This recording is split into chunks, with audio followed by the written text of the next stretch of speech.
Well, there are a lot of red flags, and you can find those red flags. I'm going to go over some orally here. You can find a lot of those red flags on the internet. All of the local, and even some that are not local, all the landowner groups have websites, and they have these red flags listed. You can go on the website for the Ohio State Farm Bureau organization. They have lists of attorneys that are involved in this type of work. They also have all these red flags issued that you can look for. But there are a number of them, and I'm going to go over some of them.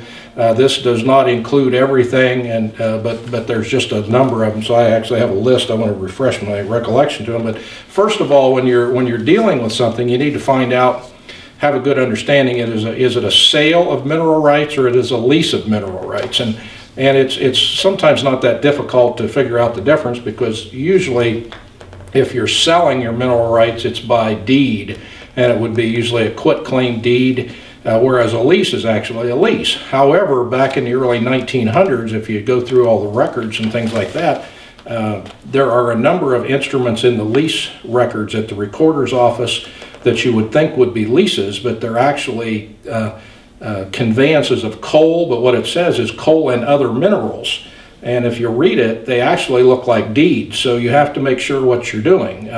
If you're going to sell your mineral rights, you need to make sure that you get a fair price.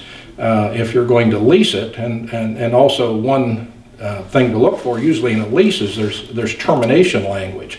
In a deed of mineral rights, unless there would be a reverter clause that says that if the mineral rights go back to the surface owner at the end of 20 years or 25 years, there's no real termination in a deed. So, and there are some people that I've heard coming around trying to buy mineral rights in the county now. So the other thing is you need to have some understanding as to what you're leasing. 20, 30, 40 years ago, a lot of those leases were excellent leases then, but they're not real good leases now.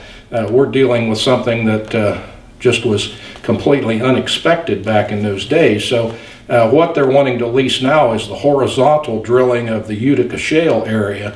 There are other areas that you can accept in the lease, such as the Berea, which is a little shallow wells. That's the kind you see a lot of the pumps in the farmer's field, and they're pumping all the time. They just pump like little jackrabbits. They don't pump a whole lot, but they just keep on pumping. And then there's the Clinton, which is a little deeper, and then actually the Rose Run, which is really, really deep. But you can accept those strata if you want to. Pooling language, or also called consolidation.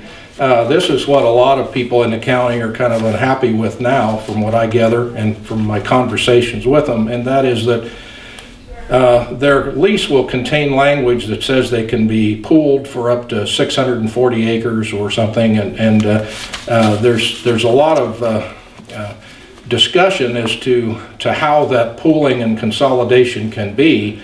If you don't, it's kind of suggested that in the new leases that you try to argue for as much as you can close to a square or a rectangle, because if you don't, you're going to get consolidations that look like political gerrymandering. If you've ever seen the gerrymandering maps, they will be strange configurations, and the purpose for that is to stretch the consolidated unit over as many landowners as possible. There's also some arguments going around now that a landowner could have a tract of land A in one township and a tract of land B over on the other side of the township, and they're not contiguous. So you need to try to make sure that your consolidation language says that all of the land in the consolidation needs to be contiguous, so they don't try to pull up everything. And your signing bonuses, it's impossible for these people to develop all of these fields in a real short period of time. It's going to take more than 5 years, so it's usually suggested that you get, if they don't produce within the 5 years, that you get a new signing bonus. Now, this is not to say these are all going to be negotiable. Certainly some of them are not, but this is one of the things to ask for. Shut-in clauses. A shut-in clause is what happens is that in these leases, the producer will drill, and they'll drill, but they won't they won't sell it because the price isn't right. So that's what's called a shut-in well. So they'll shut in the well, and in the old leases, it might say $1 an acre a year or something. So you need to try to get a higher shut-in. You also need to, landowners need to watch for whether they have the right to pump brine into the ground. In the old leases, that was pretty common. Now they're saying, well, get paid for it. If they're going to pump brine into your ground under a storage lease, then get paid for it. So those are some things. Traditionally in the past, the lessees haven't been real good about releasing their leases. So it kind of leaves it up to the landowner to send the papers to them, and they'll sign it, and then the landowner gets stuck paying for it. So there should be some clauses in there that the lessee pays for all that. Signing bonuses, this is something that hasn't really been established yet. We have signing bonuses in different counties all over the place, and so people hear about huge signing bonuses and they think that's what their signing bonus should be. Guernsey County, I've actually seen some group landowner leases at $5,000 an acre of the gross proceeds. Usually the developer wants something much lower of the net, which means that they take all their expenses out before they pay the landowner. What I've seen so far is that the prices being discussed in Coshocton County and Tuscarawas County are not as high as Guernsey County. And I'm not sure why. I speculate only that maybe that's because there's been some production records to look at. There is a well out at Kim Bolton, Bird's Run, and as soon as those records are made public, that may send the price up or down. There's a test well out in Linton Township.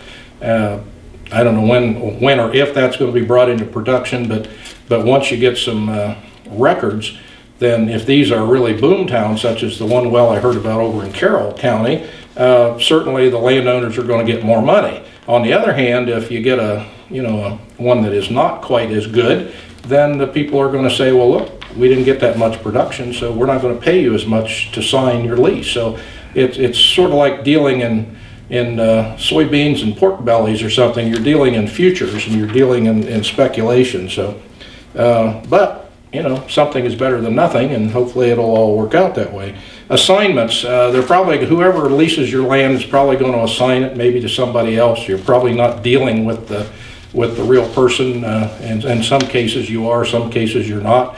You should ask the person, are you an employee of, say, Chesapeake or Anadarko or Shale, or are you just a land person trying to get my lease to sell to them? And they're required to tell you. So you need to know who you're dealing with. You need to retain the audit rights. Whether you want to go and pay for audit or not, it'd probably be expensive, but at least retain the rights to audit the developer's figures. In a situation where a well is drilled on your land, you usually get the right to purchase or get free gas. If you purchase it, it's usually at a market price. From what I am told, on these Utica wells, the pressure will be so high that you probably won't be able to get free gas, but you can get money. So if you negotiate market price for 300 to 350,000 cubic feet of gas, they just give you a check. Also a spud fee. A spud fee is a fee that's given to actually put the well on your property. These are not exactly like the wells that we see now because the well sites are very small now, but when they come in, they're going to need about, at least from what I'm told, at least 10 acres or more. You've got to figure they're having water trucks coming in constantly. They've got a lot of trailers setting around for different things, plus the actual well site. So the actual spud fee is the fee to put that well down, and then when the well is down and everybody else leaves, again, from what I am told, they're still going to have about maybe 2 acres. So you're actually losing the use of about 2 acres. So the spud fee is a fee that is paid to put that well on your property. What is pretty important too is to watch the language as to what they do with your land when they're done, or while they're using it. They may be using some ponds, so if they're going to use ponds, you probably ought to get paid for that, so you can ask for a fee for the ponds.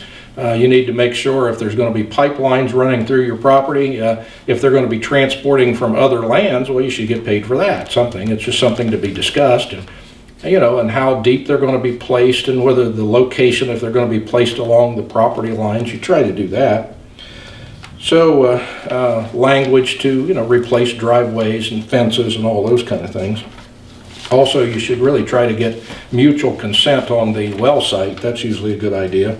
Now, water, everybody talks about water. Water is a big bugaboo, and certainly if you don't have water, you don't have anything. You might as well just move. So I think the best thing to do is to certainly get your water tested. I think everybody is advocating that. I might advocate more tests than some people are, but I think the more tests you have, the better off you are. So if you get your water tested now, even though nobody's talking to you at this point, get your water tested now to get a base level. And then once you hear they're about to move onto your property or on property around you, go get it tested again. And then after they're done, get it tested again. It's sort of in the military, the way I was taught was you tell them what you told them, and you tell them again. So if you've got 3 tests, it's a pretty good base level. My suggestion is that the cheapest way to do it is to call the Board of Health and have the Board of Health come out, or I'm sorry, to take your water to the Board of Health. Don't do that, because in law we have what's called chain of evidence. And if you take the water to the Board of Health, it's always subject to an argument that you did something to it on the way, or it really isn't your water after all. So if you have the Board of Health, or you hire a private testing agency to come out to test your water at the source, then they won't have that argument, and you'll be secure on your chain of evidence arguments that the water really and truly did come from the source. So you can negotiate higher insurance levels with the companies. My understanding, and I have seen a lease over from Guernsey County that they did negotiate, and this was a group lease over in Guernsey County that was higher insurance levels than the state requires. Now, when wanting to lease your property to a driller, do you think about just the next 5 years or 50 years on how it will affect your family? No, I think you need to look in the future and see where you and you may not be around in 50 years, but certainly your family, your children, your grandchildren will be around. And also, I always think you need to try to protect the land too for future generations. So I think we need to look at it, and we need to think about 50 years down the road and try to build in as many protections as possible. The other thing to think about is that the leases that we did 30, 40, 50 years ago, this is 1912, so 40 years goes back to the 70s, that's when I started, but leases 40 years ago are not real good leases today. In fact, they're bad leases today for the horizontal drilling, and so you need to, maybe people need to start thinking along scientific terms as to where are we going to be in 50 years. I've already had some people say, well, if they've just discovered horizontal drilling, what are they going to discover 10 years from now? So you can put clauses in that says that this is only for today's technology, that this is only for the horizontal drilling known to reasonable science today. I don't know that they're going to sign those kind of things, but they might sign something like that.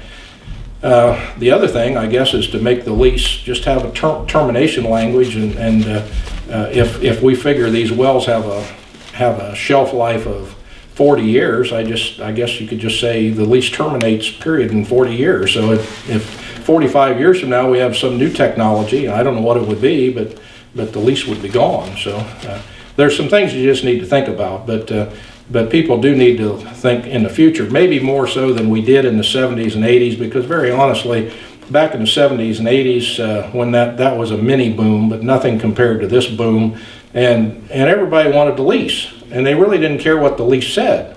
And when I say everybody, I'm sure there were some people that didn't, but most people wanted to lease. They wanted money, and they wanted to have a well, and a lot of people wanted free gas.